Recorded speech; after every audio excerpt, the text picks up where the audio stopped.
R. Lens Produtora.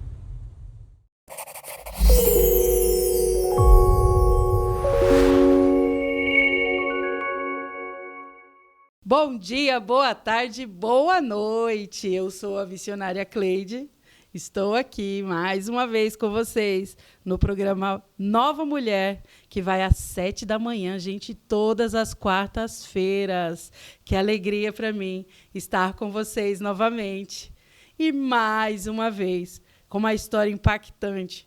Vocês estavam achando a minha história muito impactante, né? Mas, olha, eu vou dizer para vocês, hoje eu vou apresentar aqui para vocês a Patrícia. A Patrícia tem uma história impactante e eu já vou abrir aqui, vou apresentar a Patrícia e já vou abrir esse podcast, esse programa maravilhoso, com uma palavra. Paty, seja bem-vinda. Obrigada, Cleide, obrigada pelo convite. Fiquei muito honrada de poder estar aqui com você. Amém, amém. E eu já quero começar liberando uma palavra que está em Jeremias 1:6, 1:5. Antes que eu te formasse no ventre, eu te conheci. E antes que saísses da madre, te santifiquei, e às nações te dei por profeta. Amém. Ixi, recebo muito. Paty, seja muito bem-vinda. Hoje o nosso tema é como vencer a batalha espiritual em meio a feridas, as feridas da vida, né? A gente sabe que a vida cristã ela é marcada por muitas batalhas espirituais e físicas também, né? Muitas vezes essas batalhas elas são intensificadas pelas feridas que a gente carrega, né? E essas feridas, muitas vezes, são traumas, rejeições, pecados, decepções da vida, marcas profundas na alma, a alma adoece, o espírito se abate, né? A alma doente é espírito abatido, a gente sabe disso, mas a palavra de Deus nos ensina que, mesmo em meio a feridas, nós podemos vencer em Cristo Jesus. Seja muito bem-vinda ao programa Nova Mulher. Seja muito bem-vinda à sua história, que vai impactar muitas mulheres, né? Uma ferida ela não começa do nada, né? No de repente. Eu sempre falo do de repente. O de repente, na verdade, ele não existe muito, porque para acontecer o de repente, eu preciso gerar o de repente. Ele só acontece de repente porque algo foi gerado antes, né? E eu quero que você conte um pouco da sua história, né? Como que você vence a guerra, a batalha mesmo espiritual, em meio a tantas feridas, né? Em meio a tantos contatos obscuros, né? Como que foi a vida da Paty? Por onde a Paty quer começar? Então, Cleide, eu acho que primeiro a gente tem que começar do início, né? Quando eu era criança, né? Eu não tenho muitas lembranças de quando eu era criança, eu tenho flash só, né? Mas já começa de uma rejeição, né? Das falas que a minha mãe falava. Eu sempre quis ter um menino e sempre veio uma menina. Eu sou a terceira, sou a caçula. Então, a rejeição já começa daí, das falas da minha mãe, já começa pelo fato de, quando eu era criança, queria... não tinha foto. Se eu falar para você, não tenho uma foto do meu bebê, não tenho. Então, já começa por aí. Mas como assim? Eu não lembro muita coisa. Eu falo que a minha vida começa a partir da minha adolescência, que ali eu começo a construir a minha história, né? A minha mãe é uma mãe que me deu, dentro do possível que ela podia, o meu pai, né? Eu dou glória a Deus por eles, porque tudo que eles podiam fazer por mim, eles fizeram da maneira deles, né? Errada ou não, em algumas circunstâncias, mas foi o que Deus conseguiu ali, né? No momento, eles podiam me dar. Minha mãe é cristã, vamos se dizer, né? Ela vive numa fé que eu não concordo, né? Em alguns pontos. O meu pai, ele sempre foi um homem muito trabalhador a vida toda. Ele sempre é um pai presente, mas ausente, né? Porque a maneira dele de demonstrar amor era não deixar faltar comida na mesa, né? Então, hoje eu tenho consciência disso, que a maneira dele de demonstrar amor foi assim, não deixando faltar comida na mesa. E a minha vida já começa a partir dos 13, que mudou uma menina na minha classe, né? No meio do ano, quando passou julho das férias, ela mudou na minha classe, né? E como diz a Bíblia, as más companhias corrompem os bons hábitos, né? E foi isso que aconteceu comigo. Ela mudou, eu gostava de pagode, e ela mudou e ela era treva pura, né? Ela era uma trevinha. A minha mãe falava para ela que era uma trevinha. E ela mudou, a gente começou a conversar, muito rapidamente a gente virou BFF. E ela chegava, ela já vinha direto em mim, mas ali eu já via que ali, hoje, em consciência, Satanás já havia colocado a armadilha ali. E foi por meio dela, sabe?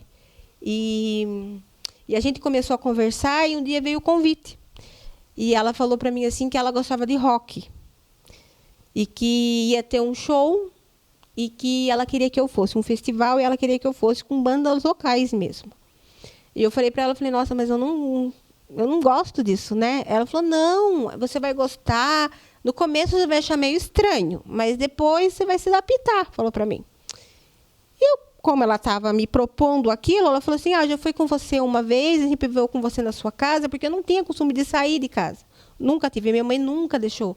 Por ela ser uma pessoa muito rígida, eu não tinha costume de sair.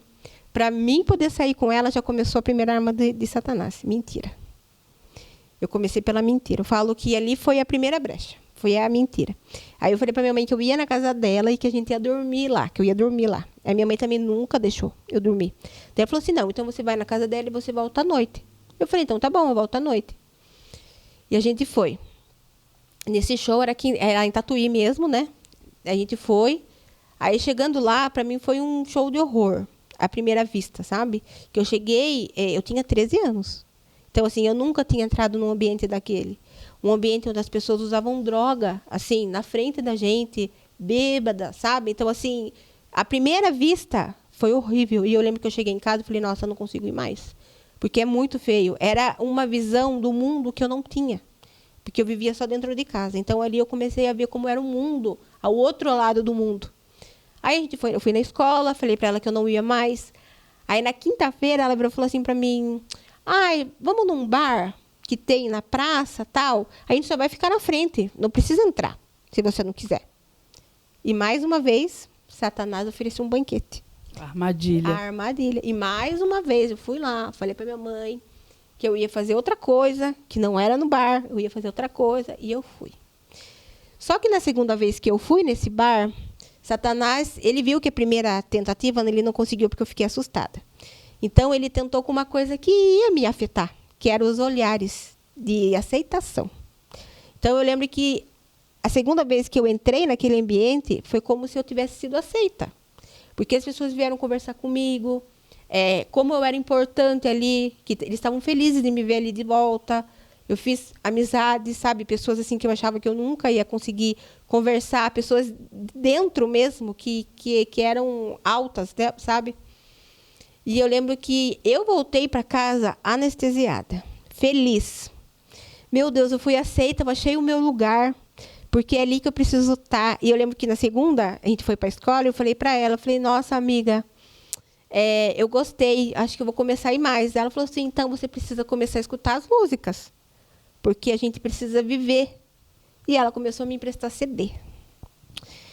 E ela começou a me emprestar CD, eu comecei a ouvir, e não era coisa rock. Era algum estilo? Heavy metal. Era heavy metal. Aí eu comecei a ouvir, eu comecei a gostar, porque eu falo, né, tudo na vida a gente faz adaptação, né? A gente não gosta, mas Satanás faz você se acostumar com o errado, né? Então, eu comecei a gostar. A minha mãe, coitada, ela ficava de cabelo em pé, porque ela falava assim, onde você aprendeu isso? Eu nunca ensinei isso para você. Para você ter uma noção, Cleide, começou há um tempo em que eu saía sexta e voltava domingo. E a minha mãe não sabia onde eu estava. E eu tinha 13 anos. A minha mãe, ela ocasionou uma gastrite nervosa, porque ela falava que ela ficava esperando que alguém ligasse falando que eu estava morta, porque ela não sabia onde eu estava. E todas as vezes que eu saía, eu sempre inventava alguma mentira. que eu ia em algum lugar. Mas ela sabia que eu estava com essa amiga. A minha mãe que fala que ela queria ver qualquer pessoa, menos aquela menina no portão, porque ela odiava aquela menina. E a partir do momento que eu comecei a ouvir, que eu comecei a gostar, que eu comecei a me afundar naquilo, porque hoje eu vejo que o diabo ele começou com doses pequenas ali. Ele começou a me dar um CD leve, aí eu ouvia, começava a gostar, eu cantava, aquilo ficava na minha mente, sabe? Aí eu comecei, tudo que é raso, você quer sempre mais, você quer sempre mais. E eu comecei a mudar os estilos para algo mais pesado. E assim foi. Quando eu fiz 15 anos, eu já estava afundada. Me envolvendo com pessoas que eu não devia me envolver, tendo relações sexuais com pessoas que eu não devia ter. Uma vez o meu pai, ele estava passando, e meu pai tinha uma bicicleta, então ele andava para a cidade inteira de bicicleta. E ele passou, ele viu eu conversando com um rapaz sentado. Eu lembro que ele chegou e falou assim para mim, nossa, o rapaz que você estava conversando, ele é mais velho que eu e tem mais barba que eu. Então, assim, eu me envolvia com pessoas que, assim, eu acho que hoje, com a minha visão aberta, eu acho que eu nunca me envolveria. Era ferida de rejeição, sim. Paty. E eu vejo, assim, que tudo, as pessoas que eu me envolvia, era porque as pessoas me aceitavam como eu era. Então, assim, eles me aceitam como eu sou. Então, eles me davam atenção. Então, hoje eu sei que é isso, eles me davam atenção. E quando eu fiz 15 para 16 anos, eu comecei a ir em show, mas show internacional mesmo. Eu ficava em fila, eu comprava, eu ficava em fila, eu já trabalhava, então eu ficava em fila. Eu não tinha medo do perigo, porque eu falo, a gente é adolescente, a gente não tem noção do perigo, que é você ficar numa fila de um dia para a noite, sabe? Você não sabe em São Paulo, que você não sabe o que vai poder acontecer.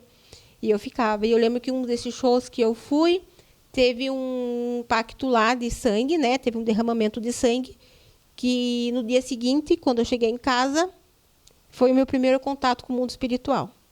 Que ele apareceu para mim, né? Um espírito apareceu para mim. Só que ele não apareceu como a gente acha que ele vai aparecer, né? Apareceu bonito. A pessoa acha que ele vai aparecer com chifre vermelho, mas não. Ele era lindo. É só um alerta. Nesses shows, né, de rock, seja estilos como thrash metal, death metal, principalmente o black metal, eles têm chaves ali dentro, né, onde eles consagram, onde tem sacrifícios mesmo, no palco mesmo. Eles fazem sacrifício. E quem quiser, tá lá, tá disponível, né? E isso é muito sério porque isso acontece até hoje, né? Então, a música, ele é um canal de bênção e de maldição. A gente precisa escolher a qual caminho, né, a gente precisa andar, né? Então, é só para deixar esse alerta aqui, você que tem o seu filho mergulhado no rock, nós saímos de lá. A gente sabe do que a gente está falando. Nós temos propriedade para dizer, não mantenha. Mude a estação. Isso é importante, né, Paty? Sim. E eu lembro que o primeiro contato que eu tive, eu não me importei muito, porque era bonito, era lindo. Eu falo que é os olhos verdes que eu nunca vi na minha vida. E ele veio conversar comigo. Ele era meu amigo. Olha, eu lembro que as palavras foram assim, a seguinte: oi, você não me conhece, mas está me conhecendo. Vamos conversar, porque eu estou tão sozinho. E eu lembro que eu fiquei tão assustada, porque estava dentro da minha casa. Eu tinha 16 anos, eu não sabia o que fazer. Eu lembro que no começo eu ignorava. Fazia que não era comigo, eu achava que eu estava ficando louca. Eu ignorava, e eu lembro que eu cheguei para uma outra amiga minha, não a que me apresentou. Eu lembro que eu cheguei para ela e comentei com ela. E o engraçado é que ela virou e falou com uma naturalidade: nossa, amiga, mas é normal, ele sempre aparece para mim. Aí eu falei: mas você não tem medo? Não, peça qualquer coisa para ele que ele traz. Ele traz dinheiro, ele traz revista, ele traz tudo que você pede, ele traz. É só você pedir com o jeito que ele traz. Só que eu tinha medo, porque me remetia, ninguém traz nada. Eu lembrava, ninguém traz nada à toa.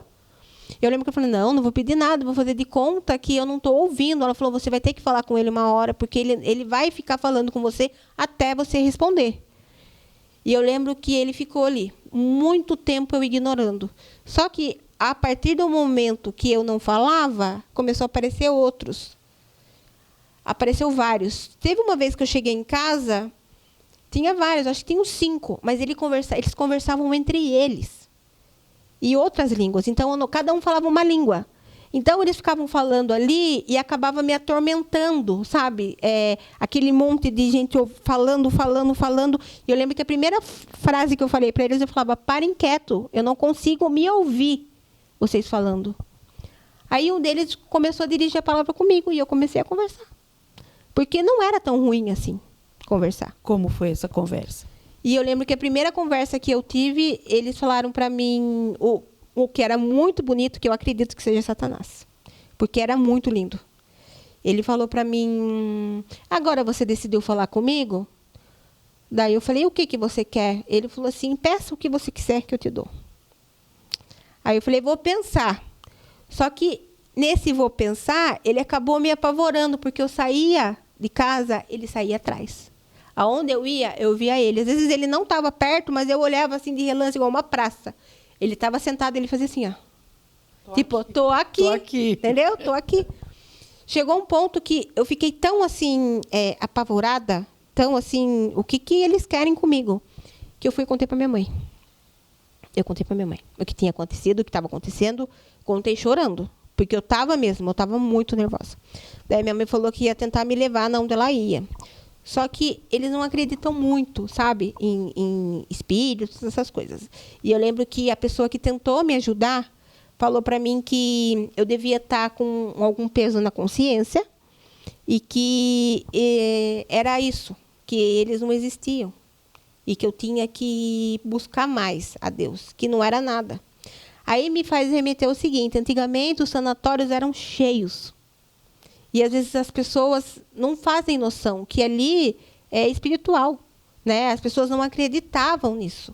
Então, assim, eu fui a prova que se eu não tivesse me posicionado, eu estaria no sanatório.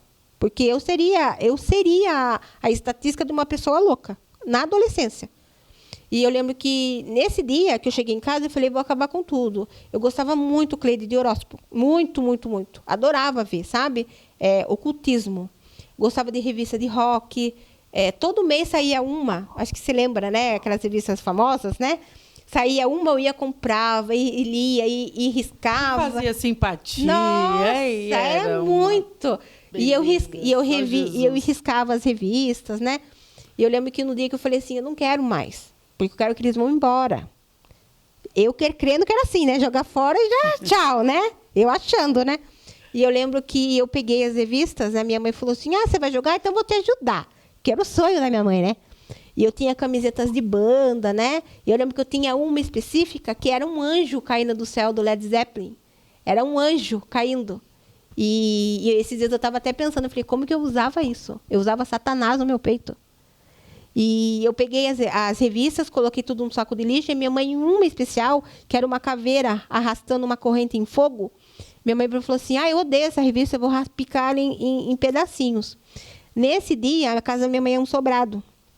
E a gente começou a pegar as coisas e jogar. Ele apareceu, mas ele já não apareceu mais bonito. Ele já apareceu no que ele era mesmo, sabe? Ele apareceu, eu lembro que eu fiquei... Como que ele era? Você consegue descrever? Ele usava uma capa preta, um chapéu vermelho e os olhos eram muito vermelhos. Mas, assim, ele tinha uma expressão de... Tava bravo mesmo, sabe? Ele estava muito bravo. Eu lembro que o sapato dele reluzia. Era vermelho, assim, mas reluzia. E eu lembro que eu falava para minha mãe assim, ele está aqui. A minha mãe falou, faz de conta que não. A minha mãe só falava isso, faz de conta que não. Vamos colocar aqui as coisas no saco. E a minha mãe rasgou. E ele ficava sentado na sacada, e ele ficava mexendo o pé, batendo o pé para me afetar. Tipo, tô aqui, tô olhando, né? E lembro que a gente colocou tudo e a minha mãe rasgou essa revista que ela odiava. Ela rasgou em 1000 pedaços. Aí eu fui tomar banho, tirei tudo, tirei os posts, né? Que ficava dentro do meu guarda-roupa. Quantos anos você tinha aí? Eu tinha 16. E eu lembro que tiramos todos os posts da parede, do meu quarto. Daí, a hora que fui tomar banho, na hora que eu voltei, a revista estava lá intacta. Ele me trouxe a revista de volta. E eu lembro que eu falei para minha mãe, eu falei, olha, o que me trouxe de volta. A minha mãe falou assim, mas não é possível, eu rasguei essa revista. Eu falei, é minha. Ela falou, você comprou outra? Eu falei, não comprei. Eu não comprei, ele me trouxe de volta. Ali, para mim, foi um aviso, ó, não adianta você querer fugir, porque eu venho de novo. Aí eu lembro que, nesse período em que eu estava muito apavorada, ele parou de aparecer. Porque ali ele percebeu que ele podia perder, né? Que eu podia buscar outras coisas que ele não queria que eu buscasse. Então, ele parou de aparecer. Só que, para mim, aquele mundo era uma dopamina. Eu amava aquilo. Era uma dopamina, sabe? Eu chegava no lugar, eu curtia o som, as pessoas me aceitavam, eu bebia, eu usava droga. Então, para mim, era uma dopamina. Eu podia ser eu. Ali. O seu refrigério ali. Entendeu? Eu podia ser eu não precisava me esconder, sabe? E eu lembro que quando ele parou de aparecer, eu falei, mas agora ele parou de aparecer, então o que eu vou fazer? Vou voltar lá. Deu certo, né? Eu rasgar as revistas, deu certo eu jogar as camisetas fora, deu tudo certo. Aí eu falei, vou voltar lá. E comecei a voltar. Comecei a andar de novo, nos mesmos lugares que eu andava. Só que daí meus amigos já eram outros amigos, eram amigos que frequentavam outras coisas. Comecei no black metal. A minha vida, eu comecei a me afundar cada vez mais, cada vez mais. E quando eu fiz 18 anos, um amigo meu que até já faleceu, ele falou assim para mim, tem uma pessoa para te apresentar, que ele tá louco para te conhecer. Ele foi me apresentar uma pessoa. Conversamos durante algumas semanas, né, por telefone. Na época era SMS. Conversamos por SMS. Na minha época que era carta. Pegava o endereço no fim da revista. Era carta. Abafa esse caso, gente. Eu sou novinha. Conversamos por SMS e marcamos de sair. Eu já estava acostumada, a conhecer a pessoa e ficar com a pessoa. Para mim era normal, né? E eu acabei saindo com ele. Eu fiquei com ele uma vez. Engravidei, né? Uau. Eu engravidei. E, assim, eu podia ter engravidado de muitas pessoas. Muitas. Eu podia ter engravidado de outras pessoas. Eu cheguei a namorar com pessoas. Eu tinha relação sem preservativo, mas eu engravidei dele. Sabe? Eu falo que eu creio que Deus tem uma obra para fazer na vida dele também. Eu creio, porque ele também é ligado a isso. Então, assim, eu creio, eu oro pela vida dele. E eu engravidei dele. E, para mim, o mundo tinha caído. Porque eu estava no meu auge. Você aí continuava com 16 anos? Não, tinha 18. 18 isso. Já. Eu estava no auge, eu saía para show, eu tinha o meu dinheiro, eu ia e voltava. Com 18, eu não precisava mais mentir para minha mãe. Porque eu já era maior de idade. Então, assim, eu podia fazer o que eu bem entendesse. E eu sempre fui uma pessoa rebelde, sabe? Piercing, eu tinha piercing para tudo quanto é lado, sabe? Eu saía para shows, eu voltava sempre com piercing novo. Que era uma maneira de eu prejudicar, assim, a minha mãe, sabe? De afrontar a minha mãe. Eu já tenho consciência disso. Que era uma maneira de eu chamar a atenção da minha mãe, sabe? E quando eu engravidei, não tive saída. Eu tive que correr para minha mãe. Porque quem que ia poder me ajudar naquela situação? E eu lembro que eu cheguei e falei para minha mãe, eu tô grávida, mas o que eu vou fazer? Falei para minha mãe. Daí minha mãe virou e falou assim, você não vai tirar. Porque até filha rebelde eu aceito, mas filha assassina não. Foi essas palavras que ela falou. Uau, que coisa linda, né? Ela falou, você vai ter, e eu vou te ajudar. Não fala nada pro seu pai que eu vou contar. Porque mãe sempre tem um jeitinho de colar pro pai, né? E, assim, o meu pai, ele sempre foi uma pessoa que ele não estava muito atento ali, sabe? Nos sinais, assim. Tem pai que sempre está atento. Não, a preocupação dele era não faltar comida, sabe? Então, assim, a minha mãe foi, passou um tempo, a minha mãe falou com ele. Só que ali, eu grávida, foi um meio que Deus me manteve paralisada por um tempo, porque eu não conseguia sair grávida. Até no começo eu conseguia, mas a partir das 20 semanas, a minha gravidez foi uma gravidez muito conturbada, tanto emocionalmente quanto fisicamente, sabe? Eu cheguei a ter dilatação com 20 semanas de gestação, 7 centímetros. Ela quase nasceu. Ela quase nasceu. Ela só não nasceu porque Jesus não deixou. Porque ela de 7 para 10, porque para nascer são 10. 10. Então, assim, foi muito pouco, sabe? E eu lembro que eu cheguei na maternidade e eu não sentia nada. Eu cheguei na maternidade porque a minha costa travou em casa, mas eu não tinha dor. E eu cheguei na maternidade da minha irmã que me levou, né? Minha irmã que sempre fazia os corre, a minha irmã mais velha, né?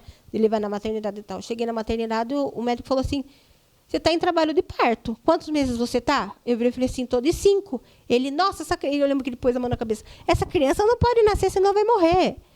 E eu lembro que ali começou, eu fiquei internada. Então, das 22 semanas até 33, ela até prematura. Ela nasceu com 33 semanas. E ali, para mim, eu sinto que ali Deus me paralisou, de alguma forma, porque eu não conseguia sair. E eu fiquei paralisada até depois que ela nasceu.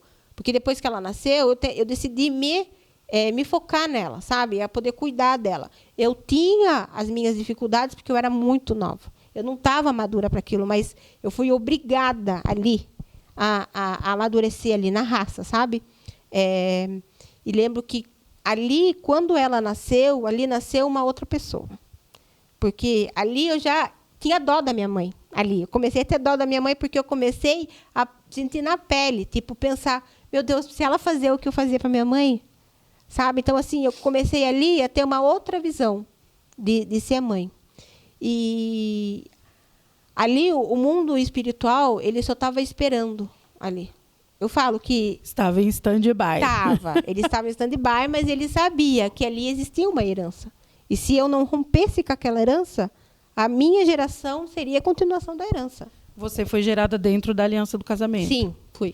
Seus bisavós, avós, têm notícias? A minha avó, sim. Agora, meus bisavós, não sei dizer para você. É porque toda rebeldia, né? Eu friso sempre isso.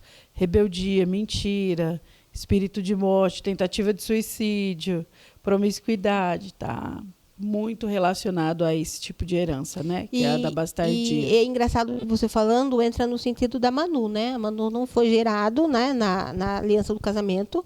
A gente nunca teve nada. E o pai da Manu, né? O pai da Manu é uma pessoa muito boa. É um paizão mesmo, assim, né? Ele provê o que ela precisa. Mas, assim, a gente não teve nada. A gente saiu uma vez só e eu engravidei e a gente seguiu as nossas vidas, né? Eu casei com uma outra pessoa, né? Depois eu conheci outra pessoa, me casei. E eu falo que... Super famoso no nosso meio. Carlos. E eu falo que isso que você falou sobre espírito de morte, rebeldia, entra um pouco da história da Manu, né? Porque eu falo que nesse processo, meu pai acabou tendo uma doença muito grave, né? Que eu falo que os homens do meu pai entra a herança geracional. Os homens da parte do meu pai sempre morreram de doenças no coração. Todos. Meu bisavô morreu de infarto. O meu tio, meu pai faleceu com um problema no coração. O meu tio, 30 dias depois, morreu de infarto. Então, assim, todos eles foram morrendo por problemas cardíacos. Então, hoje eu entendo, vendo... Seus bisavós eram donos de fazenda? Ai, Cleide, cadê minha herança?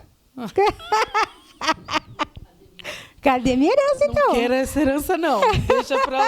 Deixa pra lá. E eu sei que quando o meu pai ficou muito doente, ali também a gente viu a mão de Deus agindo, sabe? Mesmo sem a gente merecer. Eu falo que mesmo sem eu merecer, a mão de Deus agiu ali. Porque meu pai teve uma doença muito grave, né? Muito rara. E o meu pai conseguiu estudo no melhor hospital do estado de São Paulo. Então, assim, tudo de graça. E eu lembro que o meu pai estava entrando, o Marcelo Rezende estava lá. Na época que ele estava com câncer, lembra? O Marcelo Rezende estava lá, na primeira consulta dele com o médico. Então, assim, o meu pai foi muito bem atendido. E eu sei que foi a mão de Deus ali, a mão de Jesus ali, mostrando que tinha salvação. E a doença do meu pai era 9 meses de estimativa de vida. Meu pai ficou 5 anos. Ele sofreu um transplante cardíaco e, pouco depois, um de rim. Mas, assim, nesse meio tempo, era um cobertor curto, que cobria a cabeça e descobria o pé, entendeu? Eu falo que o meu pai, assim, existia o meu pai antes da doença, existia o meu pai depois da doença. Só que a doença, para o meu pai, ela serviu para o meu pai poder olhar a gente com outros olhos, sabe? A realidade, sabe? Igual ele conseguiu perceber que a vida não era só trabalhar. Apesar de ele achar que estava fazendo o melhor. Ele estava fazendo o melhor dele, na realidade dele. E eu lembro que um pouco depois ele conversou com a gente, ele pediu perdão, porque ele tinha consciência, sabe? Que o que ele tinha feito tinha magoado a gente em alguma forma, sabe? Trouxe feridas, mas assim, eu perdoei o meu pai, sabe? Porque eu sei no meu coração que ele está com Deus, ele está com Jesus. Você acha que uma das armas para quebrar a arma forjada de Satanás, uma das armas que a gente precisa ter nas mãos é a liberação do perdão? Com certeza, Cleide, porque isso não fala sobre o outro, é sobre a gente, né? Eu sempre falo que todas as pessoas que eu perdoei depois do processo de Jesus são pessoas que eu achei que eu nunca ia conseguir perdoar. E eu falo que é impossível você perdoar sem o Espírito Santo. Não você perdoar, falar, vou perdoar você aí ou aqui. Não, perdoar mesmo, de você poder olhar para a pessoa e não sentir mais a vontade de enforcar a pessoa, sabe? Porque sabe? Então, assim, eu sei que é o Espírito Santo, sabe? E eu sei que nesse processo do meu pai, a Manu era muito pequena. E a Manu era muito grudado com meu pai, porque a gente morava tudo no mesmo compilado, sabe? Morava eu, a minha irmã, as minhas irmãs, então era todo mundo junto ali. Então, a Manu cresceu com o meu pai. E várias vezes da Manu presenciar o meu pai passando mal, no comecinho da doença que a gente não sabia o que era, o meu pai desmaiava. Uma vez ali desmaiou, foi a Manu que acudiu. Então, a Manu era muito pequena. Nessa época que a Manu acudiu, a Manu chegou a ficar gaga. Foi um trauma emocional para ela. E eu comecei a levar na fono, porque ela ficou gaga mesmo. E eu lembro que a fono falou, mas o problema da Manu ficou 1 ano e ele não melhorava.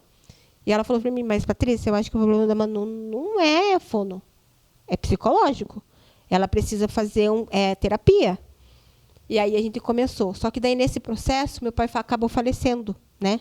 E para ela foi um trauma terrível, sabe? De não ter mais o vô. E eu sei que ali, daí, começou Satanás agir também na vida dela. Porque daí ali gerou uma depressão nela, né?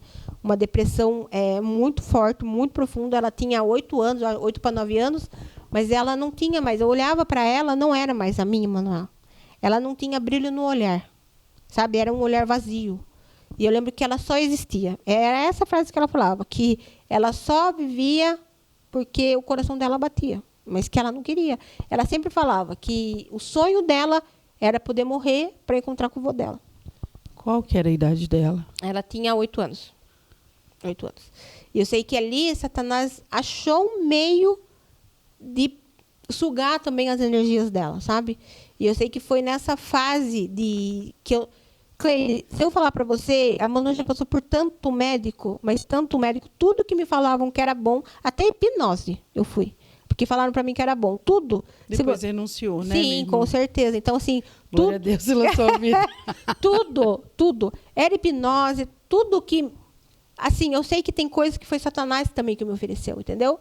Também para sugar não tanto a vida dela, mas a minha.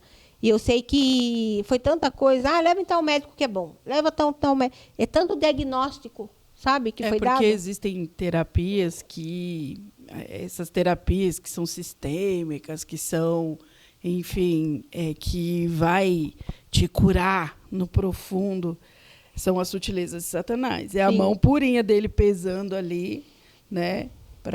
Não existe abertura de olho, de terceiro olho, não existe você passar incenso e a energia ser liberada. Então, são as sutilezas, né? São as sutilezas, são armadilhas que Satanás ele põe nessa sociedade, no meio do nosso povo, para eles ficarem cada vez mais presos. Sim. E aí entra, Cleide, que daí eu me casei, né? Eu conheci o meu marido, me casei. Ele gosta também, assim, mas ele não gosta muito de heavy metal. Ele fala que dói a cabeça dele. Então, assim, ele gosta de uma coisa assim, o CPM 22, sabe? E olha, quando a gente conhecer... Meu Deus, é melhor ouvir louvor. Aí eu lembro que eu falei assim para ele, eu falei assim, CPM 22 para mim, isso daí eu como com varinha. Falei para ele, né? Eu lembro que eu falava para ele. E ele ficava bravo. E a gente se conheceu, a gente se casou. Casamos mesmo no papel. Eu lembro que o meu pai falava uma coisa que o meu pai sempre falava. Filha minha não sai de casa sem casar no papel.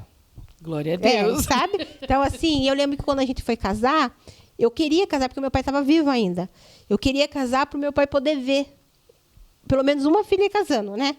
E eu lembro que eu marquei o casamento, meu pai morreu no mês seguinte. Então, meu pai não chegou a ver.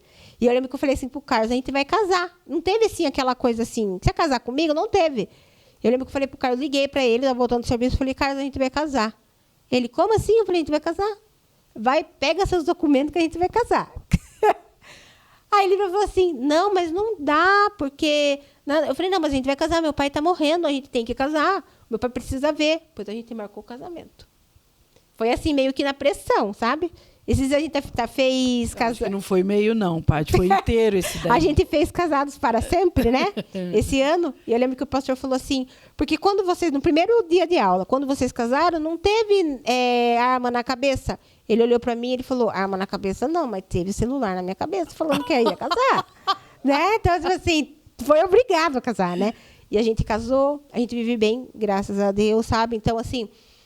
Ali começou. Aí teve um dia que a Manu... O Carlos, ele é mais temente do que qualquer crente que eu conheço. Carlos é. Ele é muito temente. Ele é um convertido que ainda não sabe que é convertido. Ele é um convertido. É um convertido você já secreto. orou pelo seu parente hoje?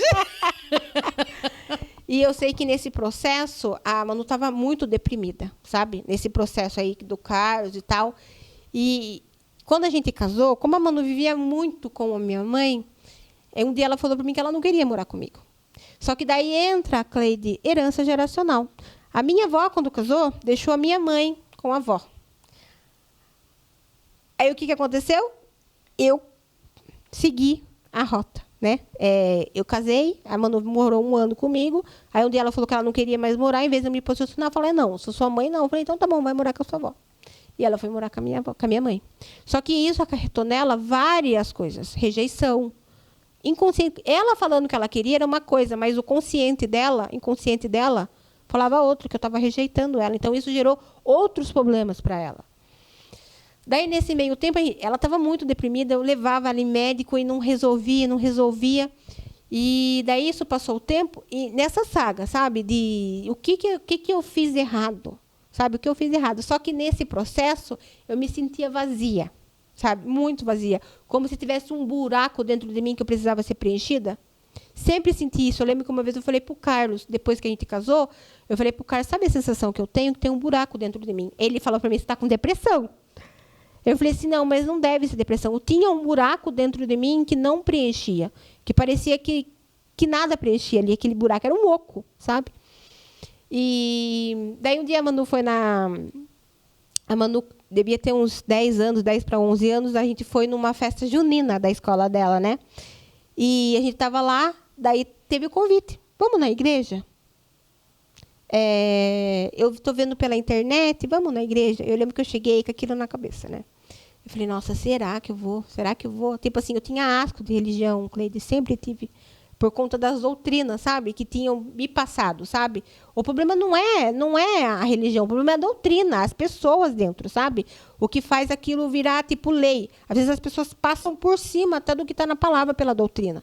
Então, aquilo para mim me deu um asco. Eu lembro que eu cheguei pro Carlos e falei assim pro Carlos, acho que eu vou na igreja. Eu lembro que a Carlos na televisão fez assim, quem vai na igreja? Eu falei, eu vou na igreja. Daí ele falou assim, mas você vai de verdade? Eu falei, vou de verdade. Daí ele falou assim, mas acho melhor não ir. Eu falei, não, eu vou. Ele falou, então vá, veja o que você acha. E eu lembro que a hora que eu estava me arrumando, com medo, porque eu não sabia o que me esperar lá.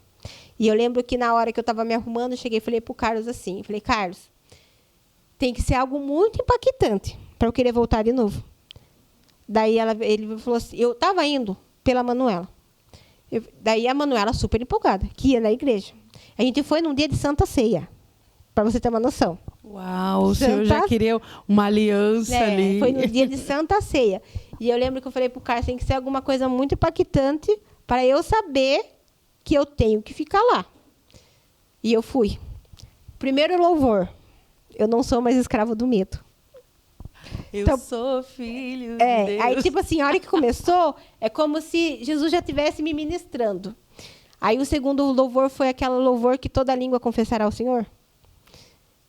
E eu lembro que no segundo louvor, tinha um pastor que estava tocando violão no púlpito, e não tinha lugar no fundo para ajudar, só tinha lugar na frente. Aí o Zé Gonato levou a gente na frente, né? E eu sentei na terceira fileira, para me ajudar ainda, né? Na terceira, assim, na cara com o pastor, assim, né? E eu lembro que o pastor que estava tocando o violão, ele ficava olhando para minha cara assim, né? Meu Deus, tem um monte de demônio grudado nessa moça. Imagina. Mas, Cleide, eu era pura trevas dentro da igreja. Pura trevas. Porque mesmo eu meio que afastada, porque Jesus foi tão, assim, maravilhoso, porque ele fez eu trabalhar tanto durante uns 6 meses que eu não conseguia sair. Eu falo que hoje eu entendo que Jesus já estava trabalhando ali na minha vida. Você trabalha com o quê, Paty? Eu tenho um banho tosa. É? Tenho banho tosa. Em Tatuí? Em Tatuí mesmo, tenho banho tosa. Fala aí seu endereço. Então, vamos fazer essa pausa aqui. O meu endereço, por enquanto, é no Rotary Club, 491. Mas eu acho que a gente vai mudar de endereço. Qual que é o nome do seu pet? Estética Canina Patrícia. É isso aí. Depois se você quiser, deixa seu telefone para as pessoas entrarem, porque Tatuí é aqui, né? E você que tem o seu pet, leva, porque, ai, gente, é tão bonitinho as coisas que ela faz. Deixa seu telefone já, Pode deixar. Paty. E eu sei que eu cheguei, aí o pastor ficava olhando assim pra minha cara no púlpito. E a música rolando. E eu lembro que a hora que eu percebi que ele estava olhando, eu abaixei a cabeça. Eu evitava contato visual. Sabe, se eu evitar contato visual, ele não vai me olhar? Era assim. E eu lembro que ele nem terminou o louvor, ele deixou o violão. E ele veio na minha direção. E eu lembro que ele falou assim, levante as suas mãos como se você fosse receber um presente. Ali, Cleide, ele me ministrou. Só que ele me ministrou de uma maneira que só eu sabia. Eu falo que Deus ali, Jesus, ele foi tão perfeito ali, que ele usou a seguinte frase. Hoje, Jesus te chama como Maria, ele te chama pelo nome. Ele falou, e hoje ele quebra as correntes, mas você precisa se permitir aceitar. Você aceita? Aí eu lembro que eu olhei para a cara dele e falei, o que esse louco está falando? E antes de eu responder, ele falou assim, e a hora que você chegou, o Espírito Santo me mostrou uma situação. Você lembra no dia... Cleide, não tinha como ele saber aquilo, porque ninguém sabia. Era só eu e um amigo meu que estava no dia. Teve uma vez, quando devia ter uns 14, 15 anos, a gente foi na virada cultural. A gente foi assistir Sepultura. Na virada cultural. Foi minha mãe que eu ia na Praça da Matriz e fui para lá em São Paulo. Você foi lá? Foi para virada cultural lá no centro. Só que a gente eu era criança, não sabia andar por São Paulo. E na época era cartão telefônico. E eu tinha um celular, aquele celular... Na minha época era ficha. E eu tinha aquele celular na época que era moda, aqueles de chocolate, que era Ericsson, sabe? E eu tinha um daquele que minha mãe tinha acabado de comprar. E meu amigo falou assim, você não tem crédito, criança, né? Eu falei, não tem. Ele falou, então vamos comprar um cartão telefônico. Eu falei, vamos. Fomos, só que ele foi com o meu celular na mão. E nisso a gente foi andando sem rumo, entramos na Cracolândia. Na Cracolândia. Na hora que a gente entrou na Cracolândia, a gente veio de frente. Um rapaz careca, assim, ele estava desnorteado. Ele estava com uma faca na mão. Ele falou assim, me dá o celular. Ele falou pro meu amigo, com a faca na barriga dele. Aí ele pegou, em vez de ele entregar, ele jogou na minha mão. Ele falou, tó. Ele deu pra mim. Ele falou assim, não, o celular não é meu, é dela. Pegou e me deu o celular, assim, ele jogou. E eu peguei. Só que eu fiquei tão, assim, em estado de choque. Eu fiquei com o celular na mão. E ele falando, você vai me dar o celular, você vai me dar o celular. E eu falava assim, não vou dar o celular. E ele ia me matar ali por causa do celular. Ele ia me matar e pegar meu celular, né? E na hora que ele tomou o celular da minha mão, ele foi para fincar a faca em mim. No que ele foi para fincar a faca em mim, alguém me chamou. Ô, Patrícia, só que a rua estava escura. Não tinha ninguém ali, só estava eu e ele. E ele se assustou e saiu correndo. E nesse dia que eu fui na igreja, o pastor falou assim, porque naquele dia, na rua escura, que tinha uma faca na sua barriga... Meu Deus. Eu te chamei pelo nome. Meu Deus. Aí, ali, Cleide, eu percebi que era ali. E eu lembro que eu cheguei em casa e falei, meu Deus, falei que era impactante e foi impactante. Tipo assim, eu sabia que era ali que era o meu lugar, sabe? Eu sabia que Jesus estava me chamando para uma coisa que eu nem imaginava o que seria. E ali eu comecei. Só que eu falo, Cleide, que eu tive que pagar o preço. Porque a partir do momento que eu decidi que eu ia na igreja, ali já começou as minhas batalhas. Tudo aconteceu para dar errado, para não chegar lá. E eu aceitei Jesus, eu acho que 2 semanas depois, né, teve um apelo na igreja, e eu aceitei Jesus ali. E a partir do momento que eu aceitei Jesus, que as minhas batalhas começaram a aparecer, porque daí eu já estava de um lado que Satanás não queria que eu tivesse.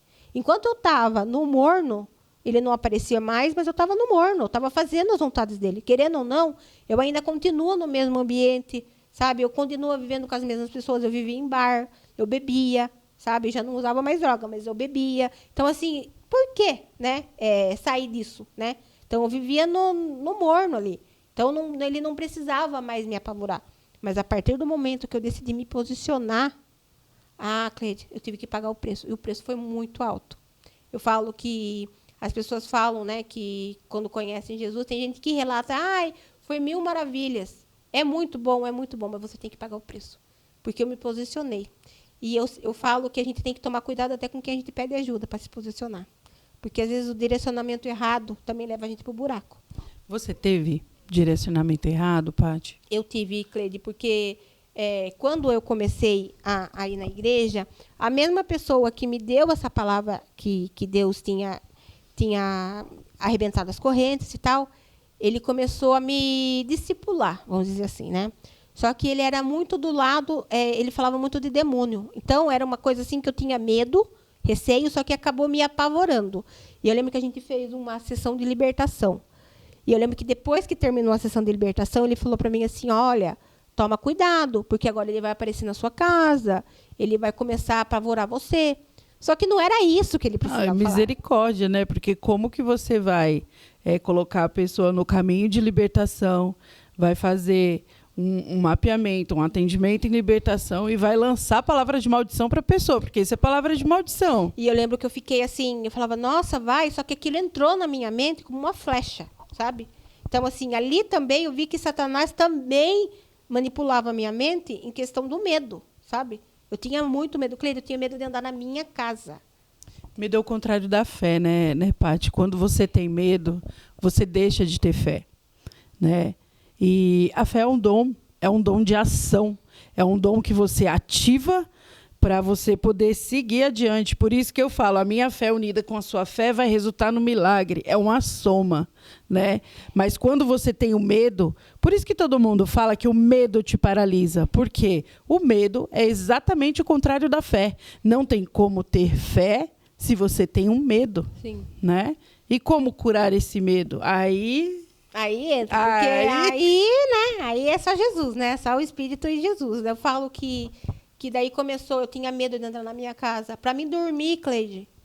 Porque eu lembro que ele falou a seguinte frase, que 3 horas abriu os portais. Então, tudo que teria que sair, sairia às 3 horas da manhã.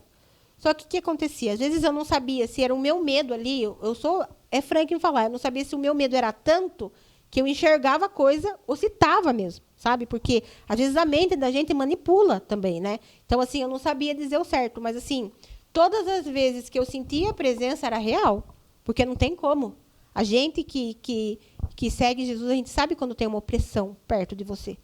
E eu lembro que uma das vezes a opressão foi tanta que teve até quadro na minha casa que quebrou, sabe? Então, assim, quando eu comecei a ir na igreja, as coisas começaram a complicar nesse quesito de eu não conseguia dormir, eu tinha medo. O meu marido, coitado, Carlos, eu falo, ele é um guerreiro. Porque nessa fase, eu acho que ele só ficou comigo porque ele me ama. Porque eu lembro que eu dormia, eu entrava embaixo dele assim e falava, não deixa eu ver nada, não deixa eu ver nada. E ele tinha mais medo que eu, né? Só que ele fingia que não, né? Daí ele falava assim, não tem nada aqui, não tem nada aqui.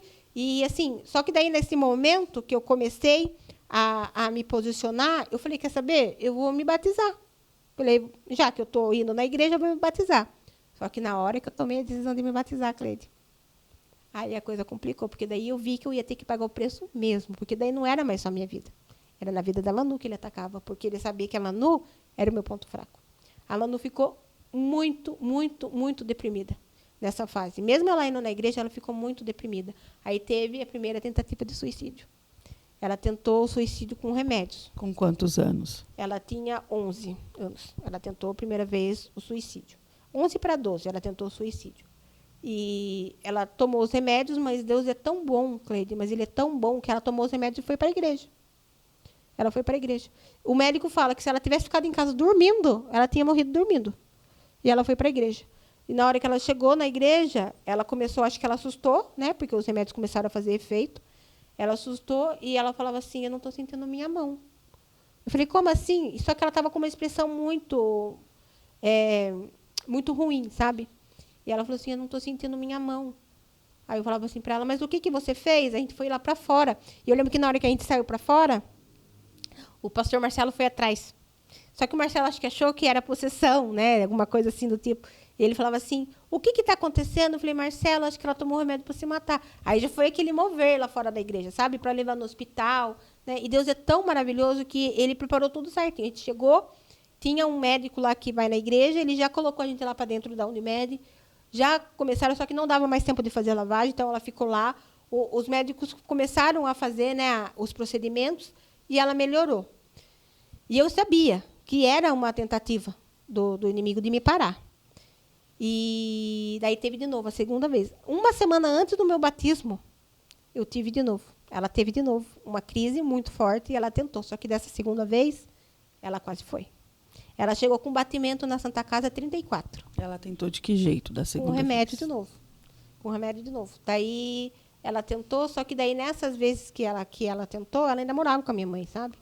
E a minha mãe só reclamava dela. Que ela não fazia nada. Sabe as palavras de... Que ela não fazia nada, que ela era muito respondona, ela era rebelde. Realmente ela era. Muito rebelde, que tinha que ver o que ia fazer. Essa menina é você. Essa menina vai se tornar você quando ficar adolescente, sabe? Aquelas falam, quê? Igual eu, não. Igual eu, não. E tá repreendido. Tá repreendido.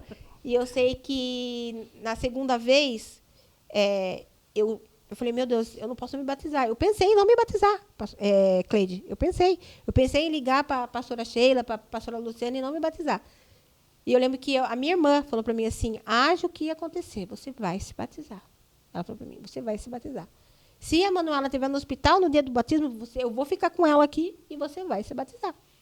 Glória a Deus. E a Manuela saiu, o médico veio no dia seguinte, achando que ia assinar o atestado de óbito da Manuela. E ele chegou, a Manuela estava sentada na cama comendo. Ele falou, mas o que aconteceu? Eu falei, o Deus que eu sirvo, ele é fiel. E eu sei que daí nesse processo eu me batizei.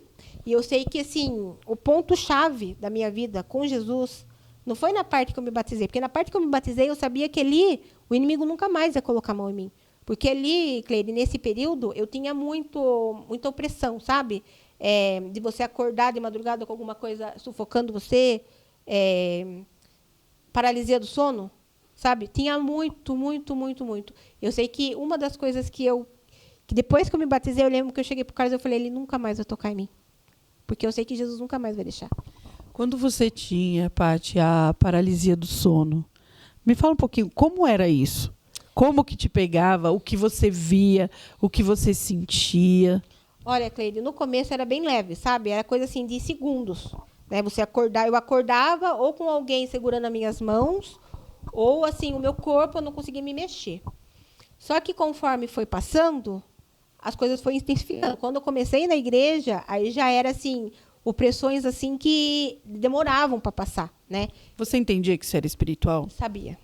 Depois que eu comecei a ir na igreja, eu comecei a entender que aquilo fazia parte de um ataque de Satanás, né? Então, e por mais que você tente clamar, tem vezes que você não consegue.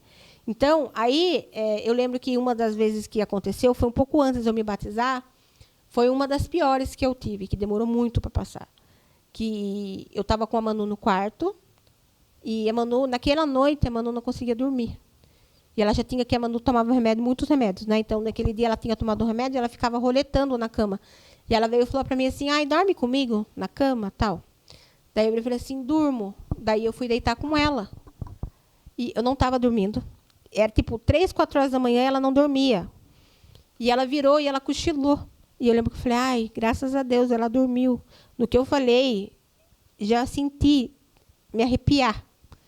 E eu fiquei paralisada, não conseguia me mexer. Só que eu escutava como se fossem muitos. Eu não conseguia ver, porque eu fiquei com o olho fechado, mas eu sentia como se fossem muitos ali batendo na porta, esmurrando a porta do quarto dela, e uma música muito alta de death metal no meu ouvido. Era uma música específica que eu escutava. E eu lembro que eles falavam, volte, volte, volte, volte. E era o tempo todo falando, volte. E aquela música que vinha, e eu tentava clamar por Jesus e não conseguia. Quando eu consegui clamar por Jesus, que sumiu, que tudo passou como se fosse uma bolha que estourasse, sabe? Que do nada. Entendeu? É como se fosse um balão que estoura. que ali acaba. E eu lembro que eu levantei para pegar água. Eu lembro que a hora que a Manu abriu o olho e falou, o que aconteceu? Porque ela também sentiu. Eu falei, não aconteceu nada, Manu. E ela virou. Aí eu fui pegar água para ela que ela tinha pedido. A hora que eu voltei, ela que estava com os olhos esbugalhados. E ela não conseguia falar. Ela estava imóvel. E eu lembro que ali é uma coisa, né? Mexer com você é uma coisa, mas mexer com seu filho é outra, né? E eu lembro que eu comecei a clamar por Jesus ali, mas eu chorava e eu gritava mesmo. E o Carlos levantou. E eu lembro que o Carlos falou assim para mim, viu, você dormiu com a barriga cheia, por isso que você sonhou. Pare de ser louca, falou para mim. Não tem nada, você está ficando doida, sabe? E eu lembro que eu falei assim, então vamos todo mundo deitar lá na minha cama, no meu quarto, né? Que a minha cama é aquelas camas king size, então cabia todo mundo, né? Aí eu fiquei com o fone, porque eu não ia conseguir dormir, né? Não ia conseguir dormir mais. Aí eu fiquei com o fone, a Manu pegou outro fone e a gente ficou escutando. Só que eu coloquei um louvor bem alto. Aí a Manu começou a me cutucar. Falou, mamãe. Eu falei, o quê? O tio Carlão. Ele estava virado, ele estava... Aí eu fui e cutuquei, assim, ele não acordava. Daí eu falei, sai em nome de Jesus. Aí ele voltou. Aí eu lembro que ele falou assim para mim, foi muito engraçado, porque ele falou assim para mim, ele levantou a mão e falou, vamos orar. Falou, vamos orar. E eu lembro que eu levantei, eu lembro que ele falou assim para mim, eu escutei as mesmas coisas que você, porque me chamavam no portão e esmurravam o portão. Eles me chamavam em específico, sabe? Ficavam gritando o meu nome no portão. E eu lembro que depois que passou, eu falei para ele assim, vamos orar? Não dormiu com a barriga cheia? Tipo assim, ali, Satanás queria mostrar para ele também. Que ali não era coisa da minha cabeça. Era espiritual. Era espiritual. E eu lembro que na última aula de batismo... A gente ri, gente, mas não é da situação, não. A gente ri porque o Carlos, ele é muito famoso por conta disso tudo. Ele é um intercessor, é um sacerdote. Ele é maravilhoso. Então, a gente ri porque ele tem muitas histórias, o Carlos. E eu lembro que na última aula de batismo, eu lembro que eu contei isso, né? Que eu não conseguia dormir. Contei para a pastora Sheila que eu não conseguia dormir por conta de que 3 horas abriu os portais e eu acordava sempre 3 horas da manhã. Olha, era batata. 3 horas da manhã eu estava acordando. Cleide, foi como se ela tivesse virado uma chave na minha cabeça. Daí ela falou assim, mas quem que falou para você que 3 horas abre os portais? Aí eu expliquei toda a situação. Ela virou e falou assim, mas você já parou para pensar do outro lado? Eu falei, o quê? Eu ia fazer essa pergunta, mas... 3 horas da manhã, Jesus acordava para orar. Às vezes pode ser o Espírito Santo acordando para você interceder por alguém, ou interceder pela sua família, por você. E eu fiquei olhando e falei, foi como se... Nossa! Foi como não é que pode ser! Foi como se a pastora Sheila tivesse dado um pedala Robinho. Sabe? Acorda aí, ó. Sabe? E eu lembro que depois daquele dia, Cleide, eu dormi a noite inteira. E quando eu acordava, ajoelhava e orava.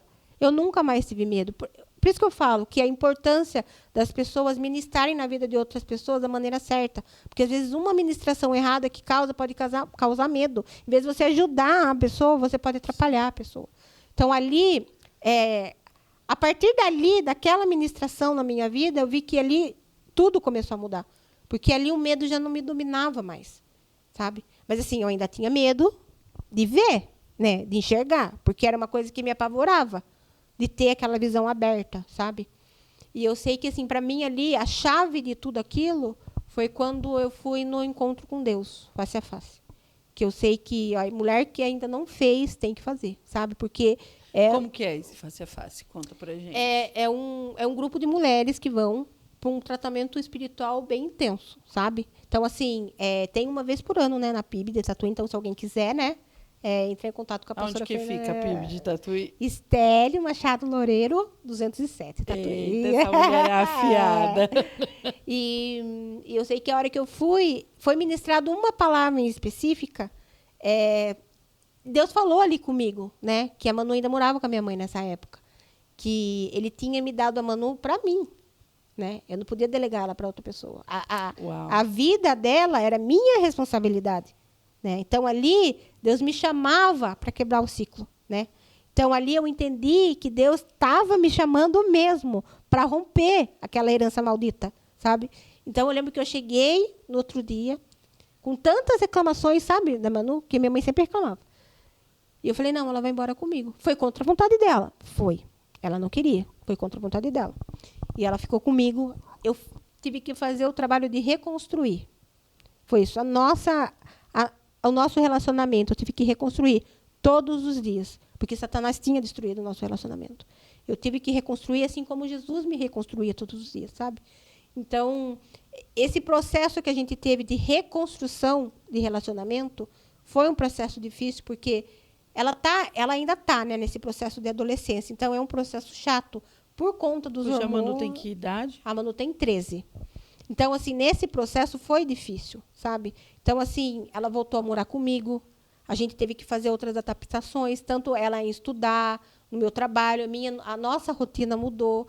Mas, assim, eu trouxe ela, porque Jesus me deu a vida dela, sabe? Então, eu entendi em Deus. Eu falo que o face a face de mulheres, para mim, foi um romper de Deus, sabe? E eu sei que depois desse processo, eu lembro que na última vez que ela tentou suicídio, eu acho que foi a oração mais ousada que eu fiz na minha vida, porque eu não aguentava mais, sabe? Eu amo essas orações. Eu não aguentava mais, tipo assim, passar por tudo aquilo. Era um desgaste emocional muito grande, sabe? Você olhar a sua filha e você saber que em algum momento ela ia conseguir tirar a própria vida. E eu lembro que eu cheguei da Unimed, ela foi dormir, ela estava meio dopada ainda de remédio, ela foi deitar, e eu lembro que eu fiquei na sala. Cleide, eu fiquei acho que 1 hora chorando. Primeiro eu chorei, porque na frente dela eu não chorava. Primeiro eu chorei. E depois eu lembro que eu tenho um sofá lá na poltrona da minha casa. Eu via as lágrimas ali, sabe? E eu lembro que eu falei para Deus, falei, Jesus, não foi para isso que você me criou. Eu sei que não foi. Não foi para eu sofrer desse jeito, porque esse fardo que eu estou carregando não é meu, não é teu. Eu falei, por favor, Jesus, se você quiser ela contigo na glória, leva ela, porque eu vou saber que é sua. Mas se não for, restaura a vida dela, faz um milagre na vida dela. Um milagre que só você pode fazer, Cleide. Arriscada mesmo. Entendeu? Eu falo que eu fiz ali uma oração que eu não sabia qual era o desfecho, sabe? Eu não sabia.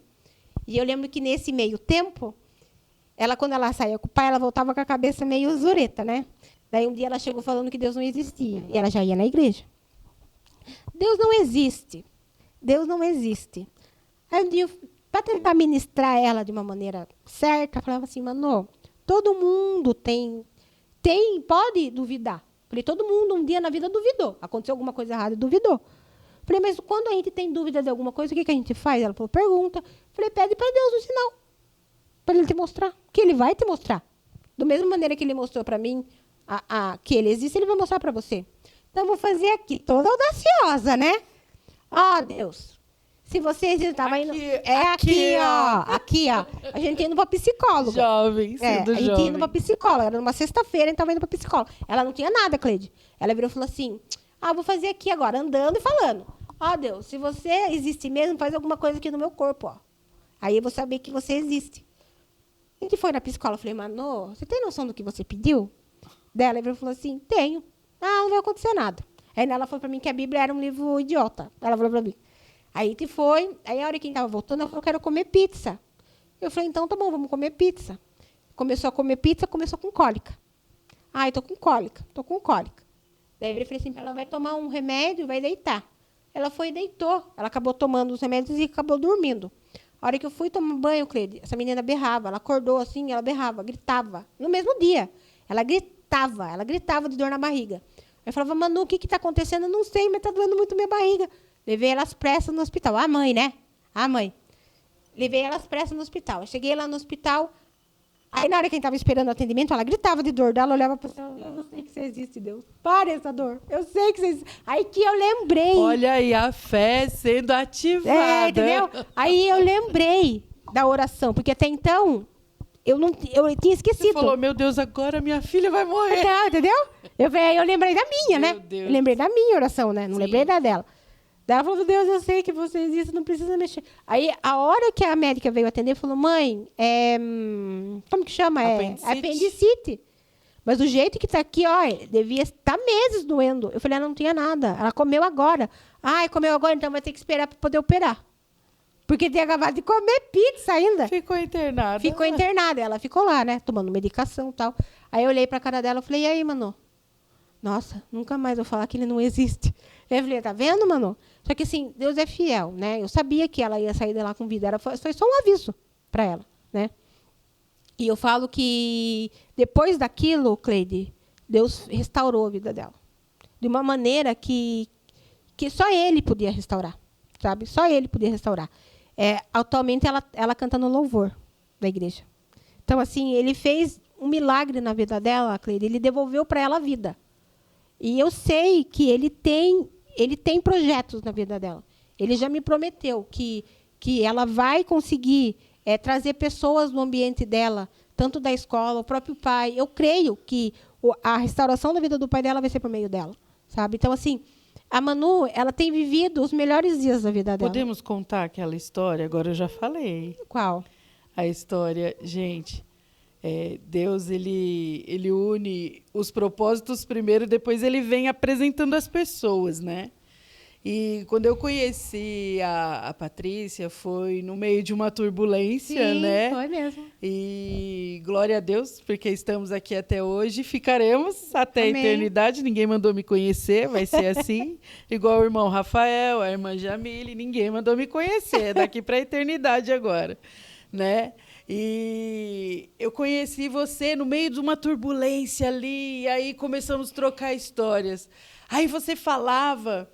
E eu olhava para você e falava, gente, mas essa não é a história dela, essa é a minha história. É verdade. Não. Eu falei, não, mas espera aí, irmã. Eu passei isso. Eu também passei. E nós conversamos muito, muito. E as histórias, elas iam se conectando, mas exatamente iguais. Exatamente iguais. Até que a gente chegou no pai da Manu.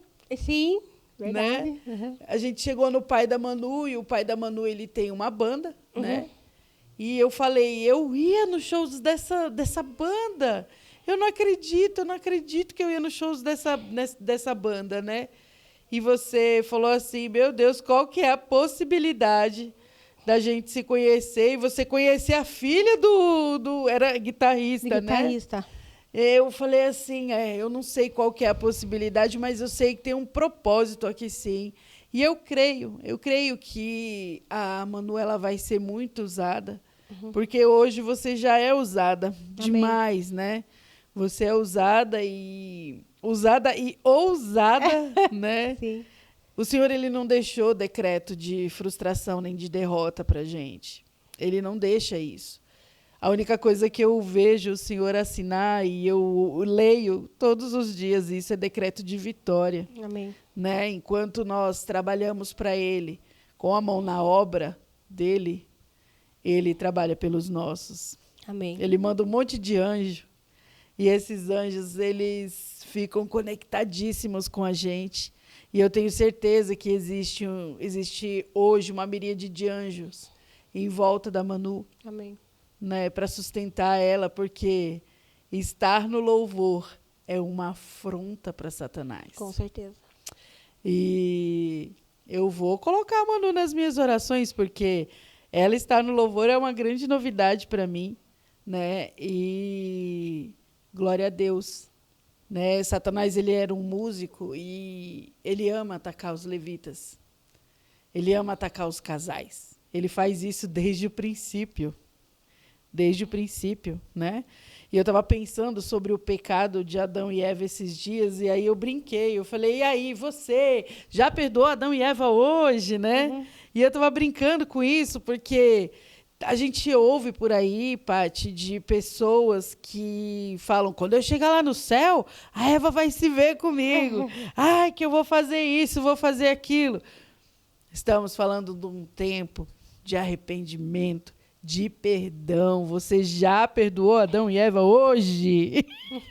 É isso, a gente precisa perdoar de todo o nosso coração, né? E eu fiquei pensando essa história ontem, eu estava em oração em casa, e eu fiquei pensando, eu falei assim, nossa, Adão era tão bonzinho, né? E Adão estava lá, e eu ilustro muito as histórias na minha cabeça, falei, Adão estava lá tão bonzinho, aí... Chega uma mulher, gente, chegou a mulher para mandar em mim. Tô brincando, gente, mulher não faz isso, né? E Aí eu fiquei pensando sobre isso, né, até a hora de acontecer o pecado, e todos nós aqui, como cristãos, a gente já sabe da história, eu não preciso repetir. Mas o Senhor me levou, parecia que eu estava vendo a cara de Adão, minha irmã. Eu estava vendo a cara de Adão, e ele falou assim, agora teremos a nossa descendência, e por sua causa, a mulher vai sentir dores de parto. Porque você que se deixou influenciar, eu fui influenciada, eu vou sofrer menos que você. Gente, eu não sei se faz sentido para alguém isso, mas quando a gente fala do pecado que aconteceu na origem, é isso. E por isso que tem tanta mulher querendo pegar a Eva, mas não é, a gente precisa perdoar. Porque a gente pode sofrer com dores de parto, mas olha só que presente lindo que é a Manu. Que presente lindo que eu tenho. Eu tenho 2 filhas maravilhosas, eu tenho 3 netos incrivelmente lindos. Né? A pequenininha, ela fala assim, eu falo para todo mundo que eu falo a língua dos anjos. Fala, mãe Cleide, que eu falo a língua dos anjos. Ela tem 7 anos. Aí ela estava ensinando a irmã mais velha esses dias. Bia, você não fala a língua dos anjos, eu não acredito. Ela não sabe nem falar direito. E aí ela falou, Bia, vem aqui que eu vou te ensinar. Fala assim, ó, chama o anjo, chama o anjo, chama o anjo, chama o anjo, agora. Começou, daqui a pouco ela disparou, porque um dia o Espírito Santo selou aquela menina. Ela vem com um propósito para a Terra, ela só tem 7 anos. E foi uma ordenança do Espírito Santo falar o meu selo sobre ela. Hoje eu marco ela com a minha presença. E ela cai. Então é isso. Os nossos filhos, a nossa descendência, a gente precisa mesmo. Está aí a Manu em cima do altar, louvando o Senhor. E vai ser uma ascensão, uma subida de escada sólida. Por quê? Toda a nossa estrutura, toda a nossa base, Pati, ela precisa estar na oração. Sem a oração não se tem a presença de Deus. E sem a oração e a presença de Deus não se tem intimidade com Deus. E sem a oração, sem a presença e sem a intimidade com Deus, não se tem entendimento e nas coisas que Deus vai nos dizer. Mas eu vou mais longe. Sem a oração, a presença, a intimidade, o entendimento, não se tem sabedoria de quem é Deus e de tudo aquilo que Ele vai nos entregar. Porque é a sabedoria que vai te levar ao discernimento. E, às vezes, as pessoas elas estão se entregando primeiro ao último degrau, que é o discernimento, e esquecendo da base, que é onde começa a nossa história. Né? A gente começa como criancinha quando a gente se converte.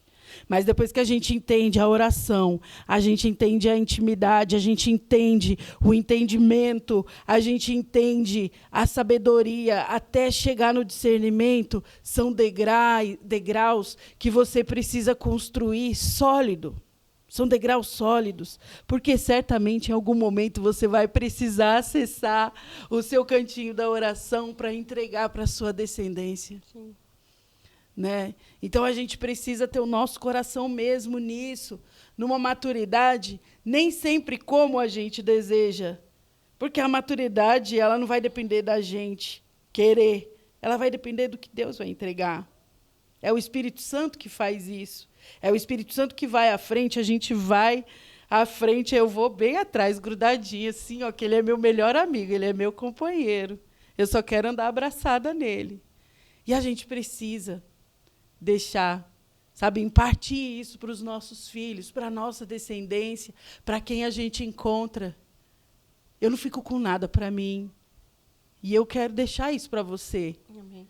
Para você não ficar com nada para você, porque certamente o Senhor não vai colocar vinho novo em odre velho. Ele vai te quebrar todinha, toda, ele vai te quebrar toda. E ele vai fazer um novo vaso para colocar vinho novo. Mas esse vaso ele também pode ser cheio de azeite. E para fazer azeite precisa de prensa, precisa machucar. Sem isso não tem azeite. E eu falo que quando esse vaso ele fica pelo tampo, ele só uma gota basta para transbordar. E é isso que a gente vai fazer com os irmãos. Muitas vezes a gente pensa, Paty, que a gente tem que orar pelo outro, fazer pelo outro, e o tempo inteiro assim. E aí a gente olha para os nossos, dentro da nossa casa, todo mundo precisando de oração, todo mundo precisando de socorro, e eu estou socorrendo o outro. Meu Deus, a gente precisa se edificar. E eu quero repetir esses tópicos. A gente precisa se edificar na oração. A gente precisa se edificar na presença, na intimidade, no entendimento, na sabedoria e no discernimento. Sem isso, a gente não alcança fruto nenhum do Espírito. Às vezes, a gente pede tanto a paz, a paz, a paz, a paz. A gente dá a paz para o irmão. A paz, irmão! Mas o Senhor deixa na palavra dele que a paz dele excede todo o entendimento. E quando ele deixa na palavra dele a paz que excede todo o entendimento, a gente, como seres carnais, a gente fica buscando entender. Ora, ele já deixou escrito que excede todo o entendimento. Então, a gente não tem que buscar entender, a gente precisa sentir. E o meu coração, ele fica alegre. Meu coração salta de alegria por conta da sua história, porque eu sei que é uma história forte, é uma história que não foi nada pacífica, mas é uma história de alguém que é mais que vencedor. Amém, Cleide. É uma história de alguém que usou, assim como Josué, a força e a coragem para seguir adiante. Usou todo o fruto que você não tinha. Usou tudo. Tirou carta de onde não tinha. Pai, me ajuda. Eu sempre digo isso. A gente pede para o Senhor matar o velho homem, matar a velha mulher, mas a gente não está disposto a morrer. É morte de cruz. Que custa a gente matar a nossa alma para o Senhor edificar ela ali, não deixar a alma doente, limpar tudo, esvaziar a casa. Custa muito, né? Custa. Até isso me remete, quando eu comecei na igreja, eu tive que virar a mesa, eu tive que mudar a mesa que eu me sentava. Porque eu fiquei 20 anos me sentando na mesa errada. E quando eu comecei a ir na igreja, foi a primeira coisa que o Espírito Santo começou a me falar. Uau. Não é só o físico, só o visual, olhando, sabe? Era o que eu absorvia daquelas mesas, sabe? Que não tinha nada de bom. Então, eu tive que mudar ambientes que eu frequentava. O físico, como eu me vestia, como eu me maquiava, sabe? Como eu me comportava. Então, tudo tinha que refletir Jesus. Né? Eu não estava disposta, né? Eu não tinha pago o preço. Então, eu tinha que estar disposta a tudo. E eu estava disposta, Cleide. E, assim, depois eu falo que depois do encontro de mulheres, eu decidi que eu não ia só esquentar um banco de domingo. Né? Ali, no meu posicionamento, eu ia ajudar pessoas, sabe? De alguma maneira, eu queria ajudar pessoas. E foi ali que a hora que eu pedi para Jesus que eu queria ser usada, que ele começou a me usar, aliás. Né? Ele só ativou ainda mais do que eu já tinha, né? E eu lembro que na conferência Raízes, que teve dos jovens, né? Foi 2 convidados, né? Você e vulgo seu marido. E teve um mover de oração, né? E o Gabriel orou sobre mim, né? E eu lembro que ele falou assim para mim: você está fugindo do seu chamado. Uau. E eu lembro que ele sempre falou, toda vez ele olhava para mim e falou: irmã, acho o chamado. Irmã, acho o chamado, você está fugindo do seu chamado. E eu lembro que no outro dia tinha ter ensaio do coral da igreja. Eu lembro que eu cheguei e falei para a pastora, que chamado? Imagina. O que é isso, pastora Sheila? Tudo que falam para mim, eu faço. Que chamado? Daí ele falou: mas servir na igreja não tem nada a ver com chamado. Não tem nada a ver com chamado. Eu sei que daí naquele dia eu orei, né? Orei e falei para Deus, Deus, me mostra qual é o chamado. E ali ele começou a me mostrar. E ali eu comecei a ter sonhos, né? Sonhos proféticos, né? Só que até então eu não sabia. Coloca profecia nisso. Entendeu? E eu não sabia lidar, na verdade, né? Quando tudo que é novo, você não sabe lidar. Só que para mim era muito assim, a ponto de eu acordar ter que tomar remédio, sabe? Eu tinha que tomar remédio. Ansiedade Nossa, pegava. muito. Coitada da pastora Sheila. 8 horas da manhã, tinha um áudio meu de 10 minutos, podia saber. Isso aí, 8h20, a pastora Sheila, vamos ajudar a Paty. Então, assim, era muito, sabe? Mas, assim, não era pouca coisa. Era eu acordar com um anjo me chamando, vamos. Porque era sempre assim, me acordava, eu colocava o chinelo. É como se eu tivesse saído da minha cama, o meu espírito está saindo da minha cama e me transportar para lugares que ele queria me levar, me mostrar, sabe? Igual a expansão Eu mesmo da creio. igreja. Ele me mostrou a expansão. Depois veio um missionário e falou a mesma coisa que ele via. Então, assim, Deus sempre me mostrando, ó, fui eu que dei esse sonho para você, sabe? Então, assim... E os seus sonhos, Paty, eles são tão proféticos que antes do Espírito Santo me dar o nome da minha missão, do meu ministério, você sonhou com 2 crianças enroladas num pano branco, e aquelas crianças suspensas, e aí logo em seguida o Espírito Santo de Deus falou, é fogo, amor, palavra. Sem isso não tem como seguir adiante, porque o fogo, ele acolhe, o amor, ele inspira, e a palavra transforma. Foi isso que ele me falou. E eu falei, uau, é sobre isso, né? É sobre isso. Então, é muito profético os sonhos que você tem. E a gente, conforme você, eu sempre falei para a pastora Sheila, falei, pede para ela gravar o áudio, porque a história em áudio parece que você está lá, vivendo um filme. Por favor, fala para ela não escrever, fala para ela mandar o áudio. E sempre são sonhos incrivelmente proféticos. E eu tenho certeza que o Senhor, ele não te deu a palavra no início, aqui, à toa. Sim. E eu sei, assim, Cleide, que a cada sonho é uma experiência nova, né? Eu sempre falo que a primeira vez que eu sonhei, eu lembro que eu estava num lugar, né? E foi a primeira vez que eu vi um anjo. Era enorme, eu usava azul. E eu lembro que eu estava num lugar e tinha um vidro que separava as pessoas. E eu entrava eu passava por dentro desse vidro. E ele ficava atrás. E eu falava assim, nossa, mas essas pessoas não vão passar? Falou, não. Aqui só você pode ficar. Uau. Então, assim, ali para mim foi o primeiro sonho que eu acordei. Só que a sensação de quando você acorda é a sensação de glória, sabe? De você não conseguir falar, de você conseguir... Você aguenta peso de glória, Paty? Ai, não. A gente não aguenta o peso de glória. A gente fica de cama. Olha só, você, muitas vezes, que viu um anjo, ou que você teve uma conferência maravilhosa, que você participou, sentiu o Espírito Santo vivo e pulsante dentro de você, teve um encontro com Jesus. Se você ficar de cama no outro dia, a gente não vai achar que é o capeta, não, por favor. Porque é peso de glória. O ser humano, ele não aguenta o peso de glória. Não tem como, Cleide. Eu falo, hora que passa. Não tem como. Eu falo que a primeira vez que eu sonhei que eu vi um anjo, eu fiquei uma semana de cama. Eu fiquei uma semana de cama. O peso é muito forte. É muito forte. Assim, o seu corpo físico não aguenta, não está preparado para aquilo. Eu tenho um amigo muito próximo. Eu sempre falo dele, eu não aguento. E aí ele, de cama, teve um encontro verdadeiro e ficou de cama. A hora que eu bati o olho naquilo que eu comecei a falar, eu falei, isso é peso de glória. Falei, meu amigo, vai encarar o novo nível, o novo ciclo que você tem para a sua vida, porque isso que você está aí, ó, pode ser um resfriado até depois, a gente não sabe, mas isso hoje, nesse momento, é o peso de glória do Senhor, por isso que você está aí. Quem aguenta isso são os anjos, a gente não aguenta.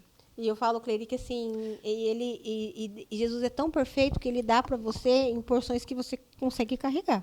No início eu achava que eu não ia conseguir carregar, não, porque eu tomava até remédio. Quando eu acordava assim, eu acordava meio baqueada, e eu tomava um remédio para dar uma baixada na adrenalina, porque era muito. Só que assim, Jesus ele foi me dando a conta-gota. Eu falo, e foi esse conta-gota. Porque ele sabia que eu era meio doidinha, então eu não ia aguentar carregar tudo sozinha, né? Então, ele foi me dando. E eu sei que no último encontro de mulheres, teve um encontro, o primeiro dia, e eu fui dormir. E eu tive um sonho com uma das encontristas, né? E eu acordei, falei, né, para algumas pessoas que estavam lá, falei, eu sonhei com a encontrista número tal, vai acontecer isso, mas é a libertação. E na hora da libertação, aconteceu exatamente como eu falei. Né? Aí, depois daquilo, eu voltei para casa, só que daí eu tive a retaliação. Porque eu expus, né? Eu trouxe a luz. E eu lembro que, naquela noite, eu sonhei, mas eu estava guerreando com o próprio inimigo que estava ali, tinha saído daquela pessoa, né?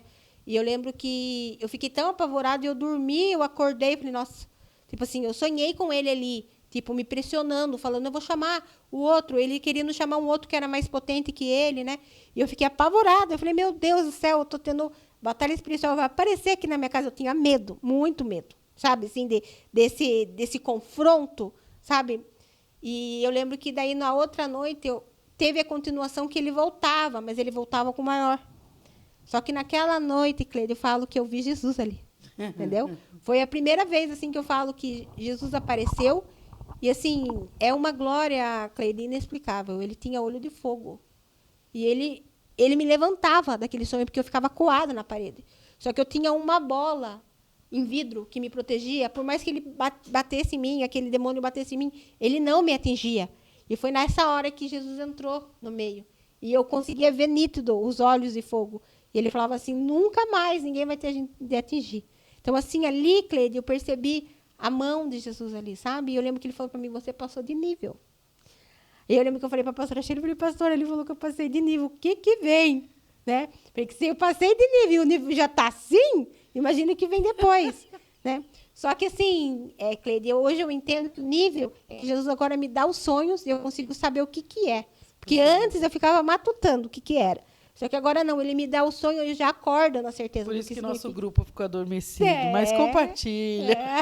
Compartilha já a interpretação. Entendeu? Agora eu acordo e eu já sei o que é, sabe? Eu quero deixar aqui a diferença entre retaliação e colisão, né? Eu vou dar um exemplo aqui. Tem uma Scania na estrada e um Fusca. E a Scania vem a toda velocidade, o Fusca também. E elas batem de frente. Qual que vai sair mais prejudicado? O Fusca. O Fusca, vai acabar com o Fusca. Esse é o peso da retaliação. A Scania, o que vai acontecer com a Scania? Mal e mal vai só se arranhar. Esse é o peso da colisão. Então, a colisão ela vai te trazer alguma dor de cabeça, alguma dor no corpo, algo assim. Mas a retaliação, não. A retaliação ela tem uma pressão espiritual muito grande, né? Então, podem coisas bem ruins acontecerem, né? A gente precisa se munir disso. Quando a glória de Deus vem, a gente precisa orar no final do dia, recolher essa glória, porque a glória não é do homem nenhum na terra.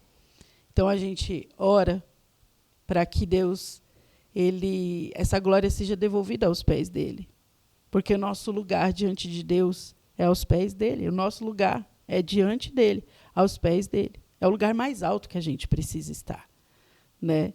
Então, eu quero deixar isso daqui para que as pessoas elas estejam alertas, né? Muitas vezes a pessoa está sofrendo uma colisão e ela não entende como é isso, né? Mas é só imaginar que ela é uma Scania, daquelas bem grande, que se Satanás vier, vai no máximo arranhar. Porque a armadura dela já está toda completinha. Sim. E aí o Senhor só ajusta para ela batalhar o outro dia. Com certeza. É isso. E é engraçado, Cleide, porque eu tinha muito medo quando eu tinha visão aberta, né? E eu lembro que quando eu cheguei na igreja, eu falava, não quero mais. Eu falava para a pastora Sheila, manda fechar, que eu não quero, manda fechar. E a pastora falava, vamos fechar então. Você não quer, vamos fechar. Vamos orar. Mal sabia eu, né? Que não é eu que mando, né? Exatamente. Não é eu que mando. E assim, realmente, Jesus fechou a minha visão no tempo que ele via que eu não ia suportar. Só que agora, com o passar do tempo, ele tem me mostrado que eu posso ajudar outras pessoas com isso. Glória e o exemplo foi a minha filha, sabe? Ele me deu o exemplo da minha filha. Há um tempo atrás, ela estava no quarto e ela não queria entrar no quarto.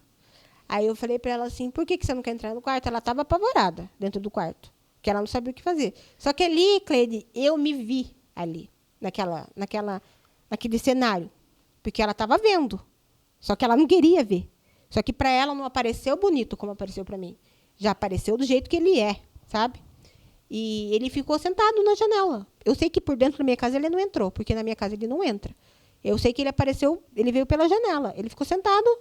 E eu lembro que eu estava conversando com ela, perguntando, e ela olhava fixo para a janela. E eu lembro que eu orei para Deus, pedi para Deus abrir a minha visão, sabe? Eu falei, olha, há uns anos atrás eu nunca ia fazer uma oração dessa. Eu falei, Jesus, me deixa eu ver para poder ajudar ela. O que está fazendo ela ficar assim? Eu lembro que a hora que eu olhei na janela, querido, eu vi aquele negócio na janela. Eu lembro que eu cheguei bem perto dele e falei, mas o que você está fazendo aqui? Eu gostei disso. Aí eu bati o pé, eu falei, pode sair agora, no nome de Jesus. Aqui não tem Aleluia. nada seu aqui. Falei, você vai sair por fora, por onde você entrou, porque dentro da minha casa você não vai entrar, não. Você entrou por um. E eu abri, ela então ansiosa que eu abri. Por Não. 7 tu volta. E voltou. Aí eu lembro que a gente conversou com você, e você começou a orar para Manu, e a gente escutava ele andando pela casa. Ele batia. Escuta mesmo. Entendeu? Ele andava desesperado em cima da casa. Eu já fui em casas, Paty, que eu fui fazer remissão na casa e os espíritos imundos, eles ficavam chorando, falando, me tira daqui, eu sou tão bonzinho, eu sou bonzinho, não me tira. Ah, bonzinho, tá repreendido agora, bota seus ouvidos para ouvir, sai em nome de Jesus. Eu acorrento você com grilhão, eu puxo e lanço você no abismo. Decreto do Senhor, na palavra, na palavra. É o lago de fogo e enxofre para todos os espíritos imundos, para Satanás, inclusive. Olha, Cleide, eu falo que Jesus ele foi tão bom comigo que hoje, essa visão aberta, eu consegui ajudar minha filha. O que tocava na vida dela, Glória a Deus. não toca mais. E até falei para ela, eu falei, Manu, ela estava apavorada, né? Eu falei, Manu, você tem que dar glória a Deus, porque ele fez você enxergar que o que tocava na sua vida, que te deixava prostrada, não consegue mais tocar. Porque você agora pertence a ele não vai mais deixar tocar a sua vida. E por mais que ele fale, porque toda vez que ele vinha, ele ficava na identidade dela. Entendeu? Que ela era feia, que ela era rejeitada.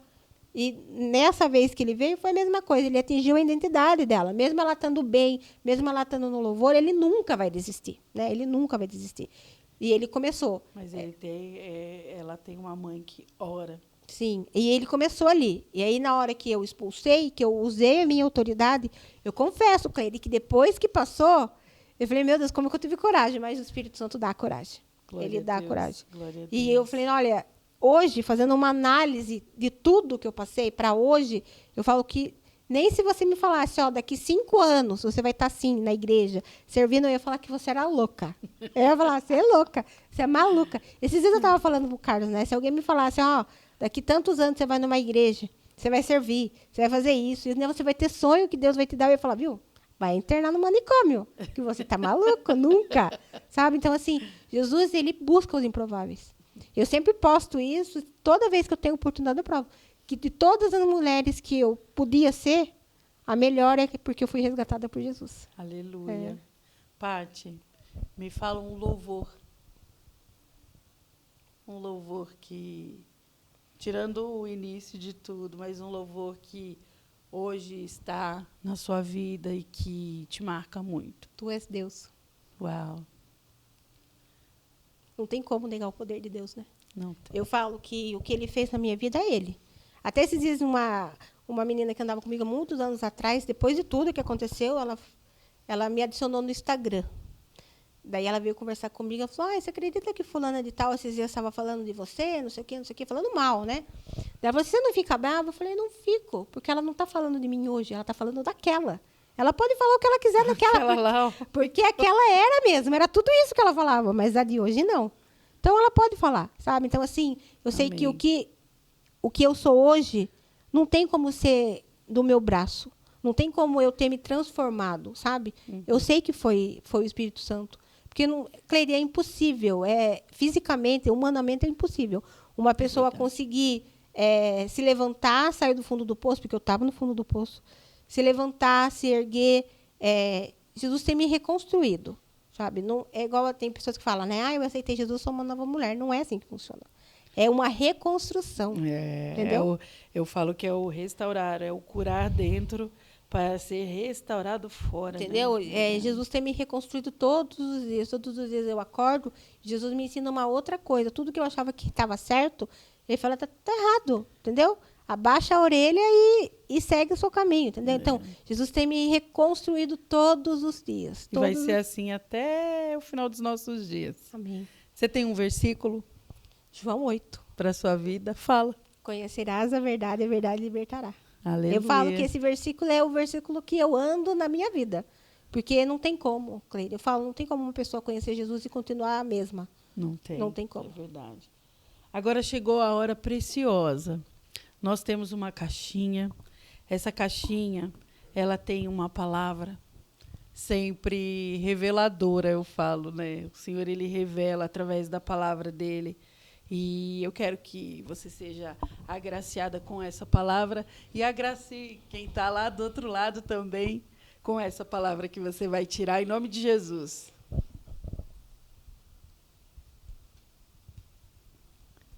Quer que eu me deixe? Vai ter que deixar, porque eu não posso pôr a mão. Isso.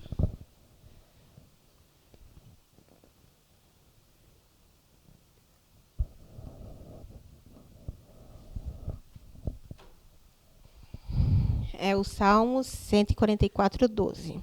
Então, na juventude, os nossos filhos serão como plantas viçosas, as nossas filhas como colunas esculpidas para ornar um palácio. E faz todo sentido, né? Só.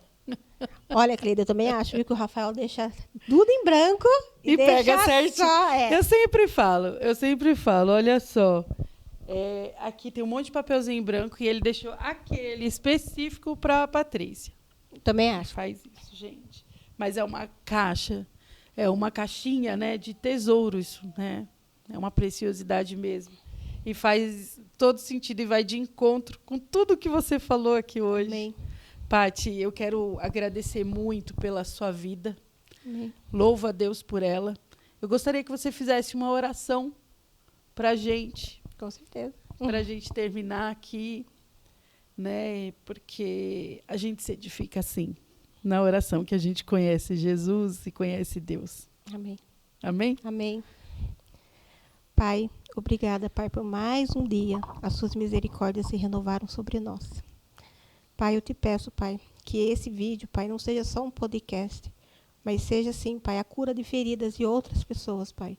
Que através dessa história consiga ser erguidas, tirada do poço, Pai. Em nome de Jesus, Pai. Porque é só a tua mão, Pai, que pode livrar do laço do passarinheiro, Pai.